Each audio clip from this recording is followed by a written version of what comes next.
সময় আছে যে আমরা কথা না বলে বসার একতরফা কি হয় যে গীতা পাঠ করে তার সঙ্গে তো আমরা কথা বলার সুযোগ পাই না, তাই আমাদের গীতা সহ্য হয় না, অপরাধী হয়ে আমরা চলে যাই। তাই বলবো যে জায়গায় গীতা পাঠ হয়, গুরুদেবের আলোচনা হয়, শেষ না হওয়া পর্যন্ত আমরা যদি যাই যে আমরা অপরাধ নিয়ে যাই। যদি সময় না থাকে বাড়ির থেকেই প্রণাম দিয়ে দেব, কিন্তু এই জায়গায় গিয়ে ঘুরে যদি আসি তাহলে আমরা অপরাধ নিয়ে আসি। আর একটা কথা বলবো যে ভক্তি জিনিসটা কি, আমরা ঠাকুর করে গিয়ে ঠাকুরকে জল কলা যেভাবে জল দেই, কলা দিই, সব ফল দিই, দিয়ে চলে আসি। আজকে থেকে আমরা জানবো ঠাকুরকে যদি নিত্য প্রয়োজনে পূজা দিই, নিত্য পূজা দেই, ঠাকুরকে সব কিছু রেডি করে আমরা যদি 10 মিনিট বসি আমাদের অপরাধ হবে না। আর সেই 10 মিনিট যেটা বসবো সেটা আমাদের সন্তানের জন্য, আমাদের স্বামীর জন্য বসবো, আমাদের সন্তানের জন্য বসবো, আমাদের সমাজের জন্য বসবো। অনেক কিছু আছে আমরা জানি না, আমরা দিয়ে ঠাকুরকে দিয়ে চলে আসি। ঠাকুর ঘরে গিয়ে ঠাকুরকে যখন আমরা দেই, ঠাকুরের জায়গায় গ্লাসটা দিয়ে ঠাকুরকে যদি জল দেই, জলটা কাজে লাগবে। ঠাকুরের জায়গায় থালিটা দিয়ে যদি ফলটা দিই তাহলে ফলটা কাজে লাগবে, ভোগটা কাজে লাগবে। ঠাকুর ঘরে গিয়ে আমরা যদি কথা বলি, আমরা সবসময় বলি, আমরা যদি কথা বলি তাহলে আমরা অপরাধ, রোজ অপরাধ আমরা করি। ঠাকুর ঘরে গিয়ে কোনো কথা বলতে হয় না। ঠাকুর তো নেই, যদি কোনো কারণে আমাদের মুখের থেকে কিছু একটা পড়ে তাহলে আমার ঠাকুর ঘর অশুদ্ধ, আমার গুরুদেবের স্থান অশুদ্ধ। আমরা তো সেটা জানি না, বুঝি না, আমরা করেই যাচ্ছি। তাই বলবো যে জায়গায় যাব, কোনো মন্দিরে যদি যাই, একটা ঘিয়ের প্রদীপ নিয়ে যাব, 3 দিনের বাসি মিষ্টি নিয়ে যাব না। পুরোহিত মশাই মিষ্টি আর দক্ষিণা পেলে কবেকার মিষ্টি জিজ্ঞেস করবেন না, উনি উৎসর্গ করবেন। ঠাকুর কথা বলেন না, তাই কি 3 দিনের বাসি মিষ্টি খাবেন? আমরা রোজ করে যাচ্ছি, এগুলো প্রতিদিন করে যাচ্ছি। আমরা কোনো জায়গায় যদি ঠাকুরকে ভোগ দিতে লাগে, নিজের বাড়িতে বানিয়ে গিয়ে ভোগ দাও, তার তৃপ্তিটা দেখবে তুমি কতটুকু পাও। 3 দিনের বাসি মিষ্টি দিয়ে তৃপ্তি হয় না। তাই বলবো আজকে অনেক কিছু জানবো আমরা। আর মাতৃসঙ্গীতের যেগুলো শুনবো আমরা, প্রতিটা মাতৃসঙ্গীতের মধ্যে আস্থা আছে, আমাদের মনে ভাব আছে, আমরা মন দিয়ে শুনবো। জয় ঠাকুর, জয় ঠাকুর, বুকে হাত দিয়ে জয় ঠাকুর। আজকে জয় ঠাকুর আসছেন রামকৃষ্ণনগরে। জয় ঠাকুর কোথায়? আমি জয় ঠাকুর না। আমরা সবাই যেভাবে প্রচারক, আমিও সেভাবে প্রচারক। জয় ঠাকুর হলো, আমরা যে জয় ঠাকুর বলি, জয় ঠাকুর হলো সব ঠাকুরের জয়, সব গুরুদেবের জয়, সব ভক্তবৃন্দের জয়। তাই আমরা বলি এক ভক্ত আরেক ভক্তকে দেখলে জয় ঠাকুর বলি। এটা আমাদের একটা শক্তি। আর সেই শক্তি নিয়ে আমাদের যুব সমাজ বিভিন্ন জায়গায় এইভাবে অনুষ্ঠান আমরা তৈরি করি আর সবাইকে আনন্দ দিই ওই জয় ধ্বনি দিয়ে। জয় ঠাকুর, জয় ঠাকুর। একটা গানের মধ্যে নিয়ে আসছি আমি। আমরা তো অনুকূলের শিষ্য, আমরা তো স্বরূপানন্দে যাই না, আমরা তো রামকৃষ্ণের শিষ্য, আমরা তো অনুকূলে যাই না, আমরা তো কাঠিয়া বাবার শিষ্য, আমরা তো রাধা রমণের অনুষ্ঠানে যাই না।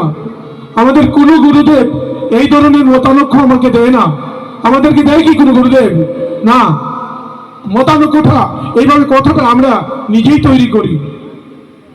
আমরা তো শুনেছি গুরু ব্রহ্মা, গুরু বিষ্ণু, গুরুদেব এবং মহেশ্বর। এখানে তো বলা হয় নাই যে গুরু ব্রহ্মা গুরু বিষ্ণুকে ডাকবে, মহেশ্বরকে ডাকবে না। বলা হয়েছে কি? না। আমরা কি বলি? আমরা তো অনুকূল, আমরা তো কাঠিয়া বাবাতে যাই না, আমরা তো রামকৃষ্ণতে যাই না। এই ধরনের মতামত যদি থাকে তাহলে কোনোদিনও আমরা গুরুদেবের চরণে যেতে পারবো না। জয় ঠাকুর। আরেকটা জিনিস বলবো, আমরা যারা আসছি সবাই, আজকে যে আলোচনা হবে সম্পূর্ণরূপে কিন্তু গুরুদেবের হবে। প্রত্যেকটা গানের মধ্যে কিন্তু গুরুদেবের কথা আছে। আমরা যদি গুরু আলোচনা না করি, যে গুরুদেব আমাদেরকে দীক্ষা দিয়েছেন, উনি যদি ওনার সময় আসলে উনি দেহত্যাগ করেন, আমরা জানি একদিন না একদিন যেতে লাগে ওনার। সেই গুরুদেব আমাদেরকে দীক্ষা দিয়ে যদি দেহ রাখেন, আমরা জানবো যদি দেহ রাখেন ওনার কিন্তু গতি হয় না। যেদিন ওনার ভক্ত যাকে দীক্ষা দিয়েছেন, ও যেদিন পৃথিবী থেকে যাবে, এক এক করে উনি যতজনকে দীক্ষা দিয়েছেন সব ভক্ত যাওয়ার পর ওনার উদ্ধার হবে। জয় ঠাকুর।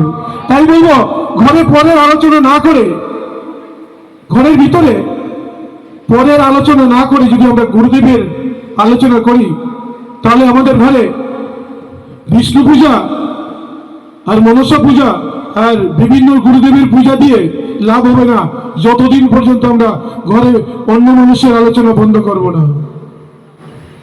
তাই বলবো সবার কাছে একটা অনুরোধ, যদি এমনও কোনো কেউ সখা থাকে রোজ পানের বাটার আশায় বাড়িতে আসে, চা খাওয়ার আশায় বাড়িতে আসে, ওকে একদিন 2 দিন 3 দিন আসার সঙ্গে সঙ্গেই চা পান দিয়ে বলবে আমি আজকে ব্যস্ত আছি, আজকে তো আমার সময় নেই, ওকে তাড়াতাড়ি পান দিয়ে তাড়াতাড়ি চা দিয়ে 2 দিন 3 দিন যদি এভাবে করি, 4 নম্বর দিন ও আর এইভাবে আলোচনাতে আসবে না।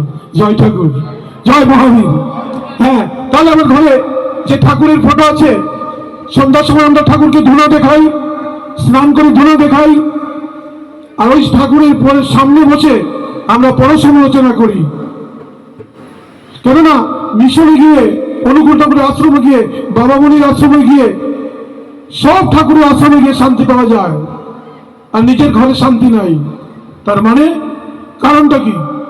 সকাল বিকাল পূজা হচ্ছে, কারণটা হলো ঘরের ভিতরে পরসমালোচনা হয়। জয় ঠাকুর। একটা জিনিস জানবো আমরা, যে কাজের মাসি 4 বাড়ি কাজ করে তার বাড়িতেও গিয়ে রান্না করে, কাজের মাসি তো অসুখ দেখা যায় না।